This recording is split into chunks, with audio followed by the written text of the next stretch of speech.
Olá, povo de Deus, 23º domingo do tempo comum, 8 de setembro de 2024. A nossa reflexão de hoje é a partir de Isaías 35, 4 a 7a, Tiago 2, de 1 a 5 e Marcos 7, de 31 a 37. Dizei às pessoas deprimidas, criai ânimo, não tenhais medo. Vede, é o vosso Deus, é a vingança que vem, é a recompensa de Deus. É ele que vem para vos salvar. Então se abrirão os olhos dos cegos, se descerrarão os ouvidos dos surdos, o coxo saltará como um cervo e se desatará a língua dos mudos. Assim como brotarão águas no deserto e jorrarão torrentes no ermo, a terra árida se transformará em lago e a região sedenta em fontes d'água. Os capítulos 34 e 35 do livro de Isaías descrevem os últimos embates travados por Javé contra as nações, aqui particularmente contra Edom, e a vitória definitiva do povo de Deus sobre os inimigos. O autor desses textos escreve na fase final do exílio do povo de Deus na Babilônia, à volta dos anos 550 a.C. A intenção do profeta é consolar os exilados, desanimados, frustrados e mergulhados no desespero, porque a libertação tarda e parece que Deus os abandonou.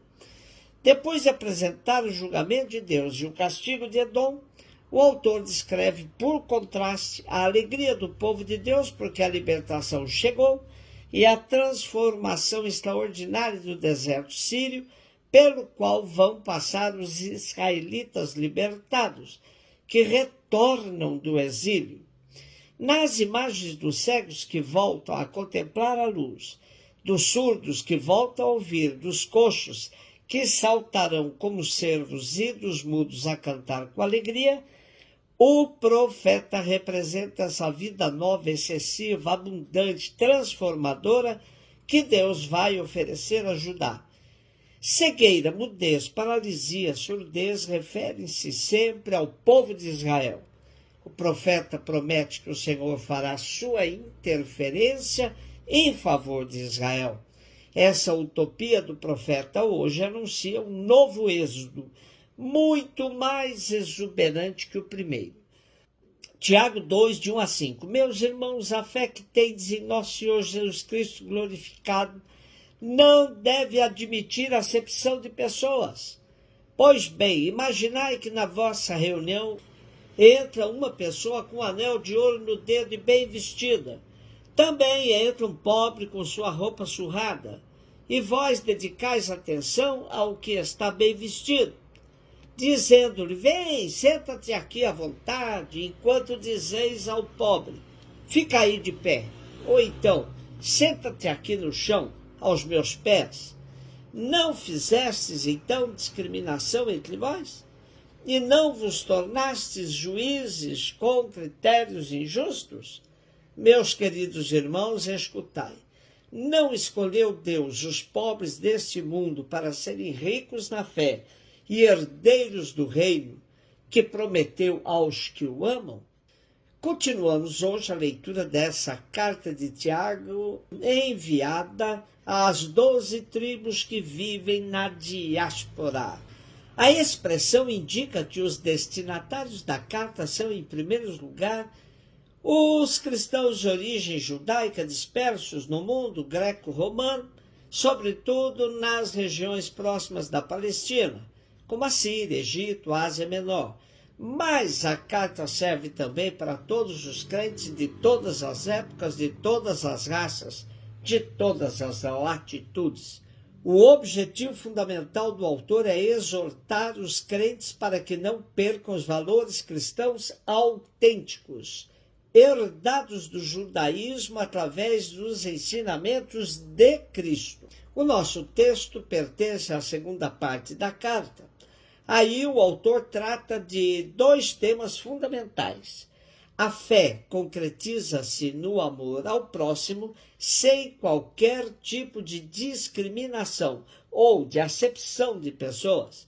A fé expressa-se não através de ritos formais ou de palavras ocas, mas através de ações concretas em favor da pessoa humana. No geral, esse capítulo convida os crentes a assumir uma fé operativa, que se traduz num compromisso social e comunitário. Marcos 7, 31, 37. Jesus saiu de novo da região de Tiro, passou por Sidônia, continuou até o mar da Galileia, atravessando a região da Decápoli. Trouxeram então um homem surdo que falava com dificuldade e pediram que lhe impusesse a mão. Jesus afastou-se com o homem para fora da multidão e em seguida colocou os dedos nos seus ouvidos, cuspiu e com a saliva tocou a língua dele. Olhando para o céu, suspirou e disse: Efatá, que quer dizer abre-te. Imediatamente seus ouvidos se abriram, sua língua se soltou e ele começou a falar sem dificuldades. Jesus recomendou com insistência que não contasse a ninguém, mas quanto mais ele recomendava, mais eles divulgavam. Muito impressionados diziam: ele tem feito bem todas as coisas. Aos surdos faz ouvir e aos mudos falar. Marcos 7 já registra a fase final da etapa de Jesus na Galileia. Multiplicam-se as reações negativas contra Jesus e contra seu projeto, apesar do rastro de vida nova que ele vai deixando pelas aldeias e cidades por onde passa. As últimas discussões com os fariseus e com os doutores da lei, a propósito de questões legais e da tradição dos antigos, no início deste capítulo, são uma espécie de gota d'água que faz Jesus abandonar o território judeu e refugiar-se em território pagão. É nesse contexto que Marcos fala de uma viagem pela Fenícia que leva Jesus a passar pelos territórios de Tiro e Sidônia, cidades da faixa costeira oriental do mar Mediterrâneo, no atual Líbano. No regresso dessa incursão pela Fenícia, Jesus teria dado uma longa volta pelo território pagão da Decápoli.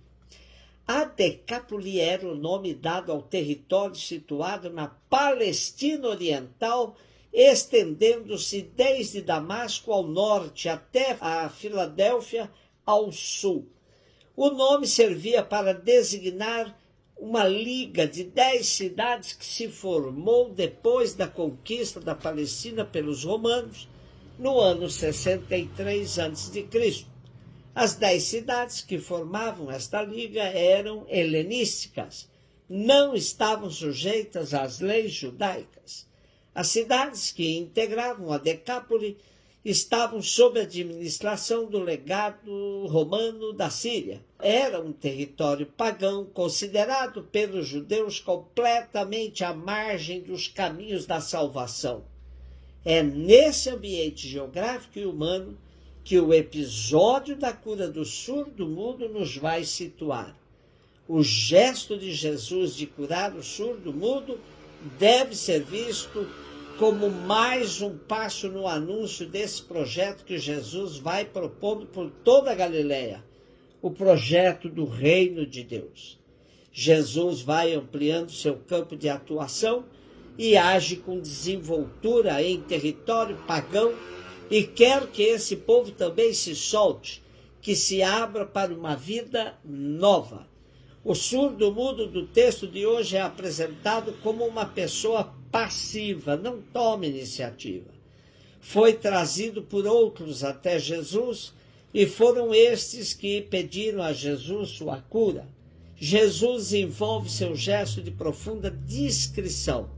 Afasta-se com o homem do meio da multidão e, ao realizar a cura, entra em sintonia com o Pai ao olhar para o céu e diz: Efatá, que significa abre-te. Imaginamos quantas pessoas surdas e mudas em relação a tudo o que acontece vive hoje em nossa sociedade. Aprenderam a viver de forma conformada, sem reação alguma. papel fundamental foi daqueles que tiveram a coragem de trazer o homem até Jesus e pedir a ele o dom da cura. Claro que é uma postura que sugere a todos nós cristãos, seguidores de Jesus, ter a coragem de arrastar os inúmeros acomodados até o caminho que acreditamos ser o da nossa libertação. Precisamos repetir em diversos ambientes de nossa sociedade o efatá de Jesus, ou seja, o abre-te, para que as pessoas se abram às novas perspectivas de vida, libertas de tudo que impõe um cala-boca no povo. Lembremos-nos hoje de cantar: Pai, afasta de mim esse cálice. Um beijo no seu coração.